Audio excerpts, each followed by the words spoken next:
لیکن امی کو ذرا خوشی نہیں ہوئی میرے ان کے گھر جانے سے، وہ الٹا پریشان ہو گئیں۔ انہیں اپنی ہستی بستی زندگی میری وجہ سے خطرے میں دکھائی دینے لگی، اسی لیے مجھے اپنے پاس رکھنے کے حق میں نہیں تھی۔ اب جو رکھنے کے حق میں نہ ہو تو وہاں کیسے زبردستی رکا جا سکتا ہے؟ جو صاف صاف کہہ دے کہ یہاں سے چلی جاؤ تو پھر انسان ڈھیٹ بن کر وہاں کیسے رک سکتا ہے؟ مجھ سے نہیں رکا گیا، مجھ سے ڈھیٹ بھی نہیں بنا کیا۔ میرا دل ایسا سخت نہیں ہے جو کوئی زخم دے تو وہ ٹوٹے بھی نہ۔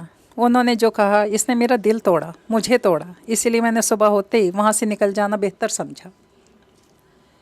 پھر وہ خاموش ہو گئی۔ آپ نے ٹھیک کیا، آپ کو یہی کرنا چاہیے تھا۔ جن دلوں میں گھروں میں ہمارے لیے جگہ نہ ہو وہاں زبردستی کا مکین بننے کی کوشش کرنا اپنی عزت نفس کو پامال کرنا ہے، اور یہ ایک ایسی چیز ہے جس کا ہمیں بہت خیال رکھنا چاہیے۔ سمجھنے کے لیے تھینک یو۔ اس کی بات سے جیسے اسے حوصلہ ہوا تھا۔ اتنے میں چائے اور فرائز آ گئے تھے۔ باسلہ بھی ان کے میز پر آ کر بیٹھ گئی۔ وہ چائے نہیں پیتی تھی لیکن اسے فرائز پسند تھے جو وہ شوق سے کھا رہی تھی۔ چائے پی کر بھی سامیہ کا دل نہیں بھرا۔ وہ یہاں سے اٹھے لیکن حبیب نے گاڑی بک کروائی ہوئی تھی جو پارکنگ میں موجود تھی، اسی لیے وہ زیادہ دیر تک رک نہیں سکتے تھے۔ ویسے بھی مغرب ہونے ہی والی تھی، سو انہیں لوٹنا پڑا۔ اتوار ہونے کی وجہ سے رستے میں رش اتنا تھا کہ گھر پہنچتے پہنچتے عشاء بھی ہو گئی۔ رات کا کھانا ان کے گھر میں ٹھیک عشاء کی نماز کے بعد چن دیا جاتا تھا۔ دادی نے اس کی وجہ سے کھانے پہ خاص اہتمام کیا تھا۔ بریانی اور ساتھ سلاد، رائتا اور شامی کباب تھے۔ سعدیہ آپا نے تھوڑا بہت ان کی مدد ہی کی تھی۔ حبیب قریبی بازار سے کولڈ ڈرنک بھی پکڑ لایا تھا۔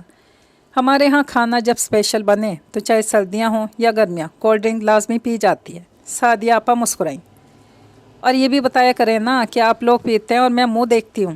باسلہ نے منہ بناتے ہوئے یہ بات کہی تھی، لیکن ایسا کرتے وہ اتنی کیوٹ لگی کہ سب کی ہنسی چھوٹ گئی۔ اور میں آپ کو پہلے سے بتا چکی ہوں آبا کہ جس دن میری رپورٹس نیگیٹو ہو جائیں گی اس دن سے میں لازمی ہر دن کولڈ ڈرنک پیوں گی۔ روز کولڈ ڈرنکس؟ سامیہ کی آنکھیں پھیلیں۔ کولڈ ڈرنکس زیادہ نہیں پینی چاہیے، بالکل اچھی نہیں ہوتی۔ سب نے تائید میں سر ہلایا۔ باسلہ نے ناک بھون چڑھائی اور کھانا کھانے لگی۔ دادی، میں آپ کے کھانے کو بہت مس کروں گی، آپ سچ میں بہت لذیذ کھانا بناتی ہیں۔ اس نے بریانی کھاتے ہوئے دوسری بار تعریف کی تھی۔ دیکھا نا دادی کتنا اچھا کھانا بناتی ہے، تبھی تو کسی اور کو میں چولہے کے قریب بھی نہیں پھٹکنے دیتی۔ مجھے تو کسی کے ہاتھ کا پسند ہی نہیں آتا۔ دادی کو تو بس اپنی کوکنگ کی تعریفیں کرنے کا موقع چاہیے ہوتا تھا۔ حبیب اور سعدیہ آپا نے ایک دوسرے کی طرف دیکھا اور مسکرانے لگے۔ اب تو بس حبیب کی دلہن کے ہی حوالے کروں گی سب کچھ ایک بار ہی، اور اگر اسے کچھ پکانا ہی نہ آتا ہوا تو۔ حبیب نے یوں ہی دادی کو چھیڑا تھا۔ دادی نے اسے گھورا، پھر اپنے پوپلے منہ سے چاول کھانے لگیں۔ پھر اللہ اللہ خیر صلہ، میں تو اگلے جہاں چل بسوں گی، پیچھے بھوکے مرو گے تم۔ دادی کی بات پہ سب کھی کرنے لگے۔ دادی بہت یاد آئیں گی پھر، باسلہ نے محبت سے کہا تو دادی نے جھومتے ہوئے سر ہلایا۔ پھر مانتے ہو نا دادی کے ہاتھوں کا کمال؟ سب نے بلا چو چراں سر زور و شور سے ہاں میں ہلایا۔ سامیہ ہنسنے لگی۔ چلبلی سی فیملی اسے ایک دن میں ہی اتنی اچھی لگی تھی کہ اس کا دل کرنے لگا تھا کچھ اور دن ان کے ساتھ بتائے۔ اب کھانے کے برتن سعدیہ دھوئے گی اور سامیہ بیٹی تو میرے ساتھ میرے کمرے میں چلو، میں تمہیں اپنی جوانی کی تصویریں دکھاتی ہوں۔ کتنی حسین ہوتی تھی دادی۔ وہ اپنی جگہ سے اٹھیں اور لاٹھی لیے آہستہ آہستہ چلنے لگیں۔ ہوتی نہیں دادی، آپ اب بھی حسین ہیں۔ حبیب نے ان کے سامنے دیوار بن کر بازو حائل کیے۔ دادی نے اسے گھورا۔ چل وے ہٹ۔ اپنی لاٹھی پورے زور کی گھمائی، اس سے پہلے کہ وہ حبیب کی پیٹھ پہ ٹھونک دیتی وہ جھٹ سے ہٹ گیا۔ سامیہ ہنسی دباتے ہوئے دادی کے پیچھے لپکی۔ دادی، سعدیہ آپا اور باسلہ کا کمرہ مشترکہ تھا جہاں وہ آئی تھی۔ ہر شے بڑے سلیقے سے اپنی جگہوں پہ دھری تھی۔ اس نے دل میں دادی اور آپا کے سگڑاپے کو داد دی۔ گھر کی اوپری منزل بھی تھی لیکن وہ کرائے پہ چڑھا رکھی تھی۔ نیچے بھی 3 کمرے تھے جن میں سے ایک بڑا کمرہ بیٹھک کے لیے استعمال ہوتا تھا اور تیسرا کمرہ حبیب کا تھا۔ دادی الماری سے اپنا البم اٹھا لائیں اور اسے ایک ایک صفحہ دکھانے لگی۔ اپنی جوانی کی تصویریں، سعدیہ آپا کی جوانی، حبیب باسلہ کے بچپن کی تصویریں، ان کے والدین کی تصویریں اور ان کے تایا کی تھیں۔ سعدیہ آپا کو دکھ نہیں ہوتا کہ ان کے شوہر زندہ ہو کر بھی ان کے ساتھ نہیں رہتے؟ سعدیہ آپا ایک تصویر میں شوہر کے ساتھ کھڑے ہوئے مسکرا رہی تھیں۔ بہت ہی حسین تصویر تھی۔ ہوتا ہی ہوگا، لیکن دوسری شادی کی اجازت بھی اس نے بے اولادی کی وجہ سے خود ہی دی تھی۔ اب وہ کبھی کبھار چکر لگاتا ہے تو بھی سعدیہ خوش ہو جاتی ہے۔ اولاد کی خواہش بھی حبیب اور باسلہ کی صورت پوری ہو ہی گئی ہے۔ بنا پیدا کیے اولاد مل گئی، بس اپنی زندگی سے اگر خوش نہیں ہے تو ناراض بھی نہیں ہے۔